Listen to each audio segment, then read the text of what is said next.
Quando Jesus, em Mateus 19,14, disse para que deixassem ir a ele as criancinhas, ele estava nos mostrando, naquele momento, que a igreja do Senhor precisa olhar com carinho para elas.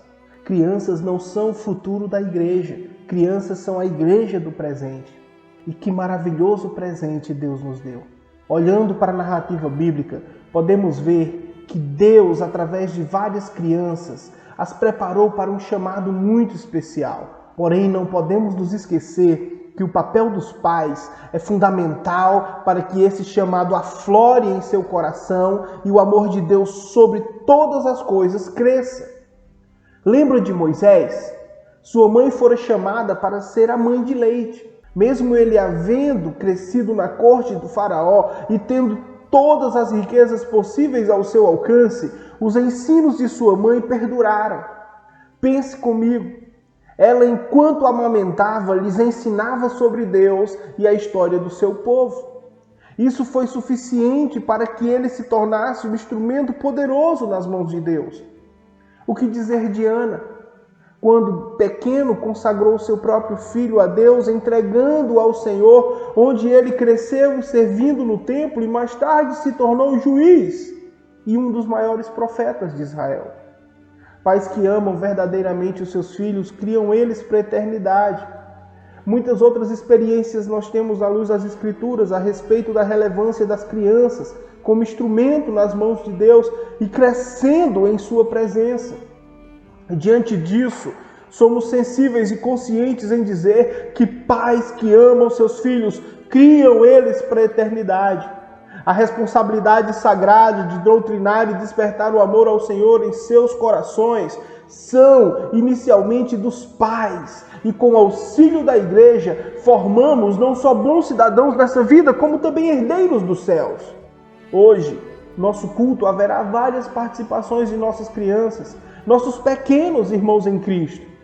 Como Jesus disse em Mateus 21,16, da boca dos pequeninos e de criancinhas de peito suscita perfeito louvor. Convidamos vocês para juntos adorarmos o nosso Deus. Sejam todos muito bem-vindos, em nome de Jesus. Bem-vindos ao nosso culto virtual. Convidamos a todos para juntos louvarmos ao nosso Deus.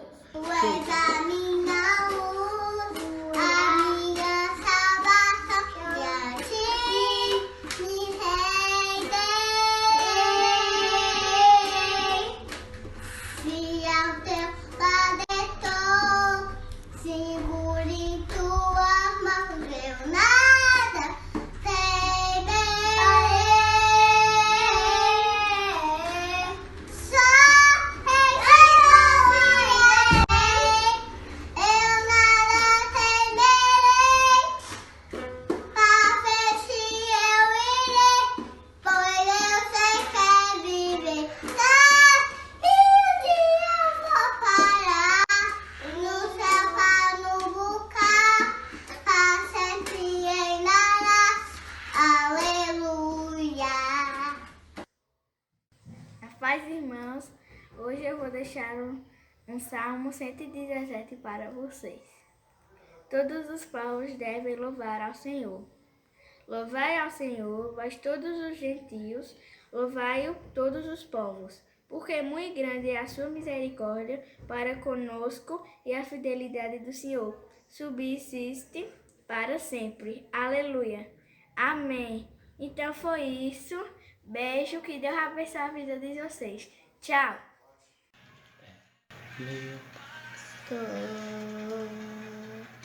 Nada me faltará. No teu pato. Nada me faltará. Repousar em verdes Passos. guia-me pra junto nas águas de descanso. Passos. Fizeram minha alma preda na justiça. Ainda que Eu não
todos. Vamos cantar o hino 18 do cantor cristão, Amor Sem Igual.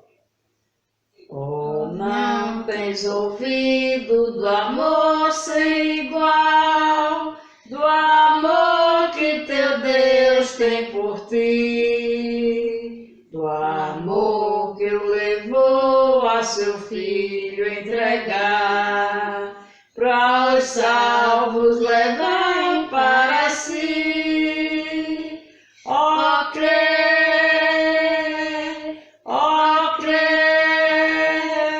a graça de Deus te chama dos céus. Ó, crê nesse amor sem igual. Não foram os grandes que Cristo chamou, nem justos veio ele salvar, mas pobres e fracos, culpados e maus, mandou pelos servos chamar. Ó, crê,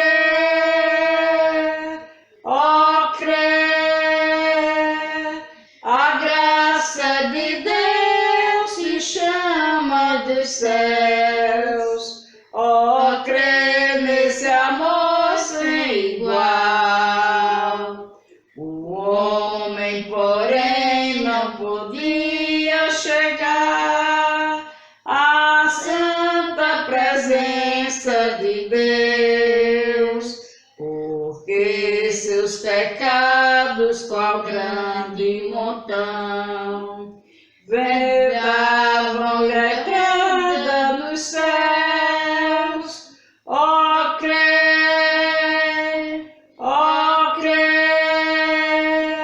a graça de Deus te chama dos céus. Ó, crê nesse amor sem igual. Mas pelo seu sangue Jesus expiou a culpa dos crentes na cruz, tirando o pecado, caminho mostrou, o qual para o céu nos conduz. Ó, crê,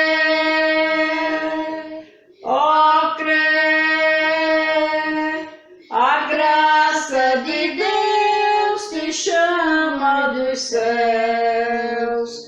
Ó, crê nesse amor sem igual.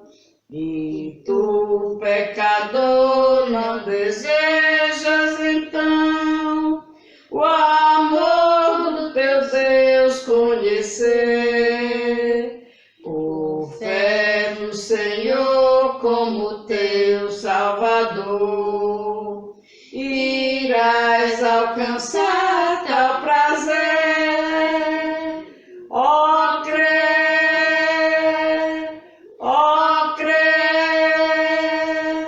a graça de Deus te chama dos céus. Ó, crê nesse amor sem igual. Amém. Obrigado, Senhor, por mais um dia de vida, pela saúde, pelo suprimento, pela família que o Senhor me deu. Obrigada pela certeza que não estou sozinho. É porque o Senhor é por mim e é minha casa. Graça e paz, irmãos, amém. Hoje eu vim aqui trazer uma palavra. Em Apocalipse 3, versículo 20 está escrito: Eis que estou à porta e bato. Se alguém ouvir a minha voz e abrir a porta, entrarei em sua casa e com ele cearei, e ele comigo. Então, irmãos, aqui está falando que a gente tem que orar com Deus, a gente tem que se juntar com ele. Gente, atrás existia um povo rebelde da igreja Eodiceia. Eles não gostavam de orar, não gostavam de fazer a palavra de Deus. Então um dia Deus mandou João fazer uma carta para povo se orientasse que Jesus estava vindo, que Jesus estava batendo na porta. Então, irmãos, Jesus está batendo na porta, Ele está voltando. Então, abra a porta do seu coração. Ele quer entrar na sua casa, Ele quer entrar na sua vida. Então, abra a porta do seu coração para Jesus entrar. Ele quer te abençoar, Ele quer te dar glórias. Então, irmãos, não endureça o coração para a palavra de Deus. Então, oremos. Senhor, meu Deus, querido Pai, obrigado, Senhor, porque até aqui o Senhor vem nos sustentando. Abençoe, Senhor, cada membro da igreja. Abençoe minha família, abençoe a família deles. Abençoe os meus coleguinhas e todas as pessoas do mundo. Senhor, abençoe aquelas pessoas que só enxergam mal. Abençoe também aquelas pessoas que são deficientes de alguma coisa, são deficientes da vista. Abençoe a vida delas, Senhor. O Senhor curou pessoas, cura a vida dela também, Senhor, para que elas possam ver a palavra do Senhor. Em nome de Jesus, eu confio em todo o poder de Deus, que Ele vai abençoar a minha vida, a vida de todos nós. Em nome de Jesus. Amém. E graças a Deus.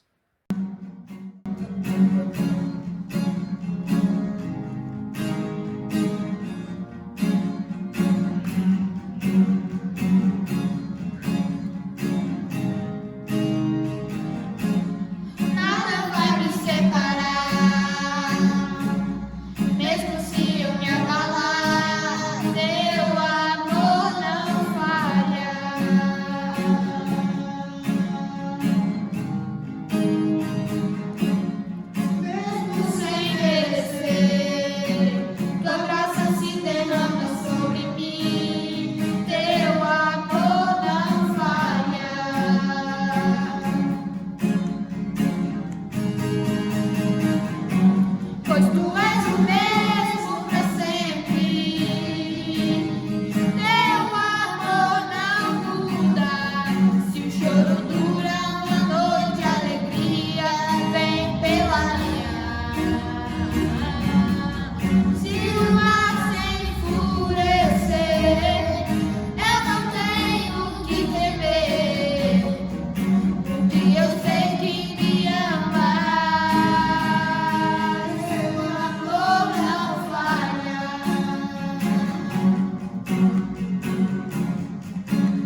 Graça e paz a todos.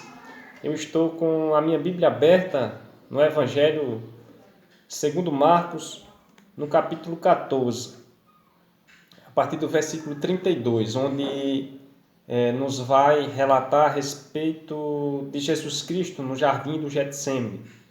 Leiamos. Então foram a um lugar chamado Getsemane. Ali chegados, disse Jesus aos seus discípulos: assentai-vos aqui enquanto eu vou orar.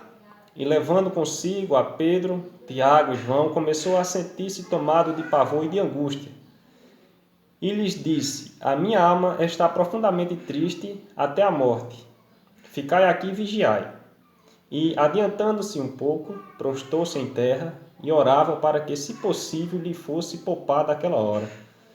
E dizia: Abba, Pai, tudo te é possível, passa de mim este cálice.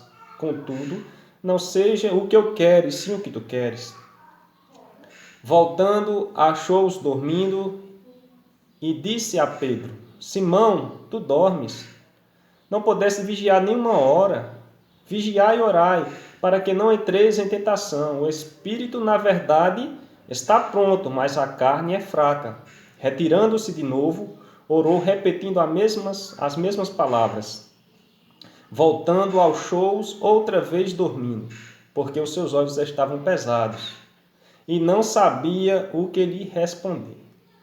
E veio pela terceira vez e disse-lhes: ainda dormis e repousais? Basta, chegou a hora. O Filho do Homem está sendo entregue nas mãos dos pecadores. Levantai-vos, vamos, eis que o traidor se aproxima. Amados, a Bíblia nos mostra 3 momentos muito tristes de Jesus Cristo. Logo no começo do seu ministério, a gente vê Cristo sendo tentado, passando 40 dias e 40 noites no deserto. A gente também tem a passagem da paixão, da sua crucificação, dos açoites, os soldados romanos, flagelando o nosso Senhor. A gente vê a sua humilhação ali, todo o momento ali da sua paixão, na sua crucificação ali, quando ele vai ao Calvário, a gente vê também um momento muito triste. São passagens que nos deixam emocionados e que a gente pensa o quanto o nosso Senhor sofreu. E muitas vezes eu olhei para esses sofrimentos de Jesus e me emocionava, eu chorava. Eu ainda não era um cristão verdadeiro, eu ainda não tinha nascido de novo. E eu olhava para esses sofrimentos e eu chorava. Eu não era cristão genuinamente, irmãos. Eu não conhecia o Espírito Santo. Ele ainda não habitava em meu coração. E eu chorava, olhava essas passagens da crucificação. Quando assistia aquele filme de Mel Gibson, eu chorava feito um menino. E eu chorava emocionado pelo ato de Jesus Cristo. Mas quando Deus, pela sua graça, fez que eu nascesse de novo, pelo poder do seu Espírito, hoje eu choro, irmãos, vendo essas passagens do sofrimento de Cristo, porque foi por mim. O cristão, ele chora, não uma simples emoção que era um homem bom que morreu, que a gente pode chorar até por outra pessoa que passa uma coisa semelhante ao sofrimento que Cristo passou. Mas hoje eu choro, irmãos, porque foi por mim. E eu creio que você chora não mais antigamente como eu chorava, uma emoção de uma pessoa, de um homem bom que sofreu, mas de um homem bom, que era Deus, que era o Filho de Deus. E que você chora porque esse sofrimento foi por você. O causador do sofrimento foram os meus pecados. Foi minha natureza caída, rebelde, um dia diante de Deus. Irmãos, e essa passagem também, para mim, as 3 passagens que a Bíblia mostra, a tentação logo no começo do ministério, essa parte aqui onde o Senhor no Getsemane, no grego quer dizer a prensa a prensa do azeite. Verdadeiramente nosso Senhor ali foi prensado. No Evangelho de Lucas, a gente vai ver no capítulo que fala a respeito no 22, no versículo 44, o Evangelho de Lucas diz nessa passagem que aqui não tem no Evangelho nem de Marcos e nem de Mateus. Lucas, sendo médico, ele escreve, né? E estando em agonia, orava mais intensamente, e aconteceu que o seu suor se tornou como gotas de sangue caindo sobre a terra. A gente vê no Evangelho de Lucas que a agonia do nosso Senhor foi tão grande, irmãos. Jesus Cristo, nesse momento, ele estava prestes a enfrentar a cruz, e na cruz ele ia sofrer o abandono do Pai, ele ia tomar o cálice da ira de Deus. Muitas pessoas, irmãos, interpretam essa passagem do Getsemane e elas interpretam pensando que Jesus estava temendo a morte física. E diz, tem pessoas que eu já vi falar assim, até o próprio Cristo, ele temeu a morte, mas isso é uma interpretação errada dessa passagem. Cristo, ele não estava temendo a morte. Cristo não estava com pavor, como a Bíblia diz, e agonia, no versículo 33, da morte. Cristo estava com pavor e agonia porque ele ia ser desprezado pelo Pai. A gente vê, irmãos, na hora da morte de nós, bem pertinho de Cristo entregar o seu Espírito, mais na frente em Marcos, no capítulo 15, no versículo 33, chegada a hora sexta, isso quer dizer, chegado a 12 horas da tarde, houve trevas sobre toda a terra, até a hora nona, até as 3 horas, irmãos, no nosso horário aqui de Brasília. A hora nona, que isso quer dizer, às 3 horas, clamou Jesus em alta voz, Eloi, Eloi, lama sabachthani, que quer dizer, Deus meu, por que me desamparaste? Aqui na crucificação, era isso aqui o que Jesus estava temendo. Era ser desprezado pelo Pai. Jesus Cristo, ele não temeu a morte. A gente vê os relatos dos mártires. O apóstolo Pedro mesmo, irmãos, a tradição, a história vai dizer que Pedro, quando estava para ser executado, Pedro também, a história vai nos dizer que ele morreu pela cruz, assim, o martírio de Pedro foi, o instrumento de morte foi a cruz também. E a gente vê, Pedro vai dizer, uma das suas últimas palavras, ele pede para não ser crucificado de cabeça ereta, de cabeça para cima, na posição normal que era a crucificação. E ele diz, me ponham de cabeça para baixo, porque eu não sou digno de morrer do mesmo jeito que o nosso Senhor, meu Senhor, foi morto. E a gente vê os relatos da história da igreja, vários e vários mártires, irmãos, morreram louvando a Deus, glorificando o nome de Deus. Então, irmãos, se você entendia essa passagem que o próprio Jesus estava temendo a morte, ele não estava temendo a morte, ele estava temendo o abandono de Deus. Por que Deus o abandonou? Porque ele assumiu os nossos pecados. Ele assumiu, é o que Isaías vai dizer, mas ele foi castigado por nossos crimes e esmagado por nossas iniquidades. O castigo que nos salva pesou sobre ele. Fomos curados graças às suas pisaduras, graças às suas chagas. Então, irmãos, que o nosso maior medo não seja da morte, não seja das perdas econômicas, de nossas perdas familiares, mas que o nosso maior medo, assim como o nosso Senhor, seja de um dia vir em nosso pensamento e uma tentação de sermos abandonados pelo Pai. Que isso seja o nosso maior medo de nossa vida. Um dia pensarmos em se afastarmos de Deus. Isso deve ser o nosso maior medo do cristão, deve ser esse. Não de outra coisa. Essa passagem do Getsemane nos ensina isso, irmãos. Também nos ensina que Jesus Cristo chamou só apenas 3 para entrar para esse jardim. Os outros ficaram na porta. Isso também nos ensina que amar pessoas, amar a todos aqueles que aproximam de nós, isso não significa que a gente precisa ter a mesma intimidade com todos da mesma forma. Que não é pecado você ter irmãos na sua congregação mais achegados do que outros. O pecado é você sentir inveja porque você não está no meio daqueles que são mais achegados. Pecado é isso. A gente vê o próprio Filho de Deus, ele tinha uma certa intimidade maior com Pedro, Tiago e João. E isso não é errado. Errado é a gente sentir inveja porque outros irmãos têm mais intimidade com outros irmãos e outros não têm conosco.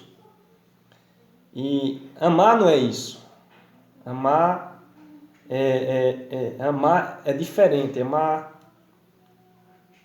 é você querer aquilo que você quer para si mesmo, para você próprio. E amar é você querer que alguém esteja com você na eternidade, gozando dos eternos benefícios de nosso Deus. Então, irmãos, essa passagem, a passagem de Lucas, que me chama muita atenção, eu pesquisei aqui, irmãos, no enciclopédia, eu já tinha pesquisado até num estudo mais específico de médicos e tudo que fala a respeito que Jesus suou sangue. Ou seja, isso é um fenômeno, irmãos, que acontece quando as pessoas estão em agonia, uma agonia muito profunda. É uma coisa muito rara isso acontecer e que está associado a momentos de maior pressão, tensão e estresse. De acordo com a Time, o medo e estresse emocional intenso pode também impulsionar esta condição. O que acontece, irmãos? Quando o estresse, o medo é tão grande, esse fenômeno é chamado de hematidrose. Isso acontece quando os microvasos sanguíneos, vasos muito pequenos, eles se explodem devido ao estresse, à agonia que a pessoa está passando. E esses vasos, quando se explodem, começam a vazar sangue e eles se misturam com o suor, dando percurso, o suor descendo e começa também o sangue descendo misturado com o suor. É o que Lucas vai nos relatar no evangelho dele, que não tem nem de Marcos nem de Mateus. Então, irmãos, a gente vê o sofrimento, tudo aquilo que Cristo passou por nós, e nós somos desafiados, irmãos, a seguir os passos de nosso Senhor. Ele disse que o servo não é maior do que o seu Senhor e nem o enviado maior do que aquele que o enviou.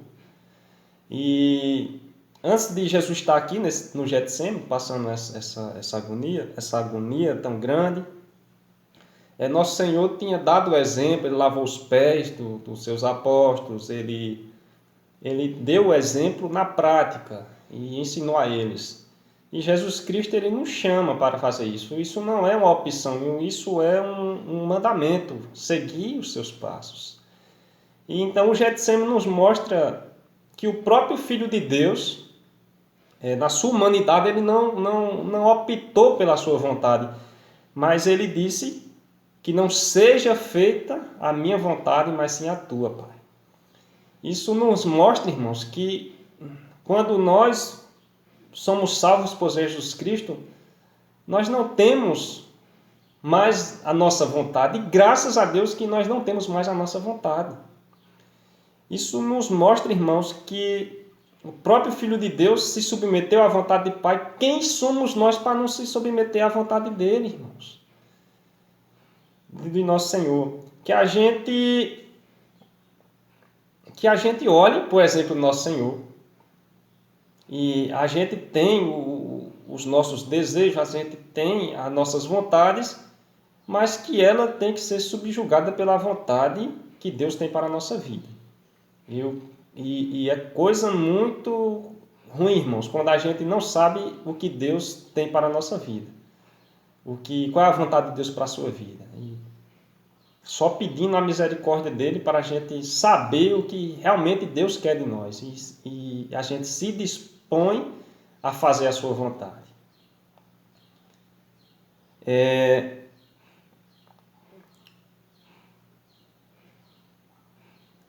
O Getsemane nos mostra que não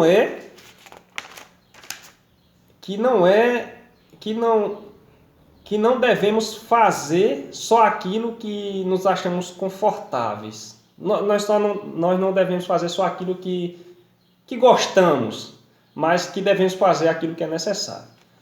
Antes de estar gravando aqui para vocês, irmãos, o pastor Ricardo me chamou para gravar um vídeo pregando a palavra de Deus, e isso no culto de oração na quinta-feira. E eu não me sinto confortável, irmãos, diante da câmera. E eu disse ao pastor Ricardo, para a semana eu gravo, porque eu fico desconfortável, vem um nervosismo também diante da câmera. E eu disse a ele, não, para a semana, pastor, eu gravo, porque tinha mais tempo, né? Mas, irmãos, quando eu disse isso, eu já me senti mal ao dizer. E quando eu cheguei em casa, eu não consegui. Mandei uma mensagem para ele e disse que não estava me sentindo bem, porque tinha optado para uma semana mais à frente. E quando eu cheguei em casa, eu me senti, eu estou fazendo a minha vontade. E porque eu me sinto desconfortável diante de uma câmera, eu só vou fazer o que é confortável para mim? Não. E eu me senti tão rabugento, irmãos, que quando eu vejo aqui para nosso Senhor, o que Ele fez por mim, por você, não foi nada confortável que Ele fez. Ele fez o que era necessário, irmãos. O que era necessário, que estava no plano de Deus. Ele lutou com sua humanidade, mas fez a vontade de Deus plenamente. Jesus cumpriu a vontade de Deus plenamente. E que nosso desejo do nosso coração seja cumprir a vontade de Deus plenamente. Que não seja fazer aquilo que nos é confortável, mas aquilo que é necessário.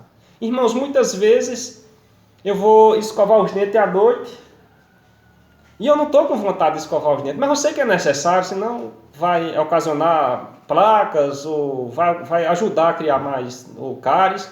Mas eu vou e escovo os dentes, assim como pego os meninos, às vezes estou com cansado, mas pego os meninos mais inglês e a gente escova os dentes do menino porque é necessário. E muitas vezes a gente está com sono, mas sempre eu tenho o hábito de ler a palavra de Deus e orar também antes de dormir. Toda manhã eu faço isso e toda noite antes de dormir eu faço isso. Uma das primeiras coisas que eu faço quando me acordo e das últimas coisas que eu faço quando vou dormir. E muitas vezes eu estou cansado, eu estou que nem os discípulos, os olhos pesados. Muitas vezes eu cochilo, eu me acordo e começo a ler de novo. Mas se eu já coloquei no meu coração, se eu deixar, eu vou relaxar, irmãos. Se a gente deixar de exercer as nossas atividades espirituais, os nossos exercícios espirituais, a gente deixa um dia, aí deixa outro e vai deixando, a gente vai relaxar. A mesma coisa é com o pecado, irmãos. Nós devemos olhar, por exemplo, de Cristo, ver como Ele nos amou, como Ele nos ama, e quem somos nós para não amar e fazer também a vontade. E, assim, eu termino, assim, saindo da conversa, aí eu mandei uma mensagem para o pastor Ricardo, para não estar me sentindo bem e que eu não tinha direito de escolher, que meu conforto, que meu desconforto, se não se acabar, eu vou fazer vídeo mesmo desconfortadamente mesmo. Porque eu tenho consciência que foi para isso que Deus me chamou. Se você tem consciência do que Deus lhe chamou, faça, ainda que seja desconfortável. Você foi chamado para fazer o necessário. Veja o exemplo de Cristo. Ele suou sangue. Ele sofreu. Ele sofreu uma morte de cruz. Então faça o que é necessário, porque eu tenho certeza, o que Ele fez por nós, o que Ele faz por nós, intercedendo juntamente lá diante do Pai, o que a gente faz para Ele é nada, é quase nada, irmãos. Que Deus os abençoe. Senhor Jesus maravilhoso Pai, te agradeço por ainda ter nos deixado vivos, por ter ajudado todo mundo, Senhor. Agradeço por tudo, por ter livrado nossa família. Peço que nos livre, que nos abençoe essa igreja, abençoe a nossa família, abençoe todo mundo. Peço também que perdoe os nossos pecados e nos livre do mal. No nome santo do teu Filho mais Jesus, Senhor, te agradeço por tudo. Amém.